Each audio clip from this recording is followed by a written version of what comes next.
കേരളത്തിലെ ഒരു ചെറിയ ഗ്രാമമാണ് ശാന്തിഗിരി. പച്ചപ്പും ശാന്തതയും നിറഞ്ഞ ആ ഗ്രാമത്തിൽ അനാഥനായി ഒറ്റയ്ക്ക് ജീവിക്കുകയായിരുന്നു അനന്തു എന്ന 20-കാരൻ. അവന് വിദ്യാഭ്യാസം കുറവായിരുന്നു. സ്ഥിരമായ ജോലിയും ഉണ്ടായിരുന്നില്ല. ചെറിയ ജോലികൾ ചെയ്താണ് അവൻ കഴിഞ്ഞിരുന്നത്. എന്നാൽ കഴിഞ്ഞ കുറച്ച് ദിവസങ്ങളിലായി അനന്തുവിന് ഒരു ജോലിയും കിട്ടിയില്ല. കയ്യിലുള്ള പണമെല്ലാം തീർന്നു. ആഹാരം കഴിച്ചിട്ട് 3 ദിവസമായി. അവന്റെ വയറ്റിൽ വിശപ്പിന്റെ തീ ആളിക്കത്തി. ശരീരം തളർന്ന് കണ്ണിരുണ്ടുപോയി. ആരെങ്കിലും സഹായിക്കുമോ എന്നവൻ പലരോടും ചോദിച്ചു. പക്ഷെ എല്ലാവരും അവനെ അവഗണിച്ചു. ഗത്യന്തരമില്ലാതെ തന്റെ വിശപ്പിനെ തൃപ്തിപ്പെടുത്താൻ അവനൊരു കടുംകൈക്ക് മുതിർന്നു. ശാന്തിഗിരിയിലെ പ്രധാന കവലയിലുള്ള എല്ലായ്പ്പോഴും തിരക്കുള്ള ശങ്കരൻ ചേട്ടന്റെ പലചരക്ക് കടയിലേക്ക് അവൻ മെല്ലെ നടന്നു. ആരും ശ്രദ്ധിക്കാത്ത ഒരു നിമിഷം നോക്കി അവൻ ഷെൽഫിൽ നിന്നും ഒരു വലിയ റൊട്ടി പാക്കറ്റ് എടുത്ത് കീശയിലിട്ടു. അവന്റെ മനസ്സിൽ ഭയവും കുറ്റബോധവും ഒരുപോലെ നിറഞ്ഞു.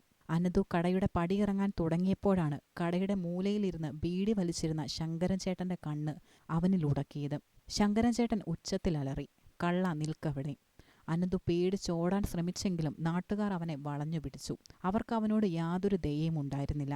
വിശന്നു വലഞ്ഞ ഒരു പയ്യനാണ് അവനെന്ന് മനസ്സിലാക്കിയിട്ടും അവന്റെ മോഷണത്തെ അവർ കഠിനമായി എതിർത്തു. ഒരു കൂട്ടം ആളുകൾ അവനെ ചോദ്യം ചെയ്യാൻ തുടങ്ങി. അനന്തു സംഭവിച്ചത് സത്യസന്ധമായി പറഞ്ഞു. "എനിക്ക് സഹിക്കാൻ വയ്യാത്ത വിശപ്പുണ്ടായിരുന്നു. അതുകൊണ്ടാണ് ഞാൻ..." നാട്ടുകാരുടെ വിധി ഉടൻ വന്നു.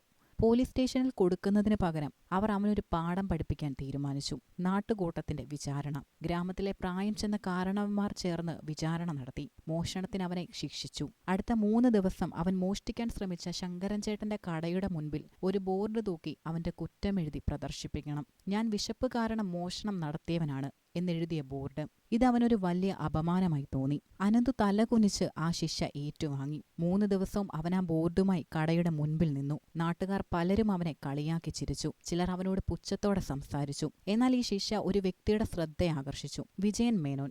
ആ ഗ്രാമത്തിലെ റിട്ടയേർഡ് പ്രൊഫസറും വളരെ മാന്യനായ ഒരു വ്യക്തിയുമായിരുന്നു അദ്ദേഹം. വിശപ്പാണ് അവനെക്കൊണ്ട് ഇത് ചെയ്യിപ്പിച്ചതെന്ന് മനസ്സിലാക്കി വിജയൻ മേനോൻ അനന്തുവിന്റെ അടുത്ത് ചെന്ന് സംസാരിച്ചു. "അനന്തു, നീ ചെയ്തത് തെറ്റാണ്. പക്ഷെ വിശപ്പൊരു വലിയ വേദനയാണ്. ഈ ലോകത്തെ ഏറ്റവും വലിയ പാപം വിശക്കുന്നവന് ഭക്ഷണം കൊടുക്കാതിരിക്കുന്നതാണ്. നീ ആത്മാർത്ഥമായി പശ്ചാത്തപിക്കുന്നുണ്ടെങ്കിൽ നിന്റെ ഈ ദുർഗതിക്ക് മാറ്റമുണ്ടാകും," വിജയൻ മേനോൻ പറഞ്ഞു. ശിക്ഷയുടെ 4-ാം ദിവസം വിജയൻ മേനോൻ അനന്തുവിനെ തന്റെ വീട്ടിലേക്ക് വിളിച്ചു. അദ്ദേഹം അവന് നല്ല ഭക്ഷണം നൽകി തുടർന്നൊരു ജോലി വാഗ്ദാനം ചെയ്തു. "എന്റെ വീട്ടിലെ തോട്ടം പരിപാലിക്കണം. പകരം നിനക്ക് നല്ല ശമ്പളവും ഭക്ഷണവും തരാം." അനന്തു ആ ജോലി പൂർണ്ണ മനസ്സോടെ ഏറ്റെടുത്തു. അവൻ വളരെ സത്യസന്ധതയോടും കഠിനാധ്വാനത്തോടും കൂടി ജോലി ചെയ്തു. തോട്ടം പരിപാലിക്കുന്നതിനൊപ്പം വിജയൻ മേനോൻ അവന് ചെറിയ രീതിയിൽ വിദ്യാഭ്യാസം നൽകാനും തുടങ്ങി. പുസ്തകങ്ങൾ വായിപ്പിക്കാൻ പഠിപ്പിച്ചു.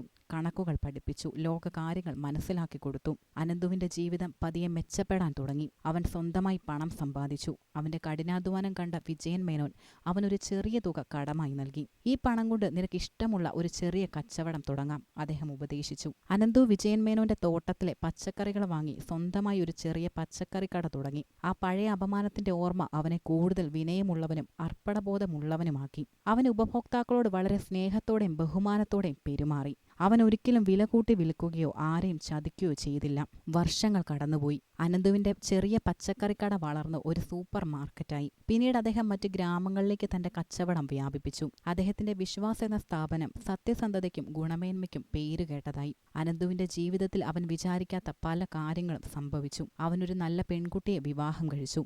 അവന്റെ കഷ്ടപ്പാടുകൾ കണ്ടറിഞ്ഞ നാട്ടുകാർ അവനെ ബഹുമാനിക്കാൻ തുടങ്ങി. പ്രൊഫസർ വിജയൻ മേനോൻ മരിക്കുന്നതിന് മുമ്പ് തന്റെ സ്ഥാപനങ്ങളുടെ ഒരു വലിയ പങ്ക് അനന്തുവിന് നൽകി. കാരണം അനന്തുവിനോടുള്ള വിശ്വാസം അദ്ദേഹത്തിന് വളരെ വലുതായിരുന്നു. ഏറ്റവും പ്രധാനം, അവൻ ഒരിക്കലും തന്റെ പഴയ ജീവിതം മറന്നില്ല. വിശക്കുന്നവർക്കു വേണ്ടി അവൻ സൗജന്യമായി ഭക്ഷണം നൽകുന്ന അന്നദാന പദ്ധതി തുടങ്ങി. ഒടുവിൽ അനന്തു ആ നാട്ടിലെ ഏറ്റവും വലിയ അതിസമ്പന്നനായി മാറി.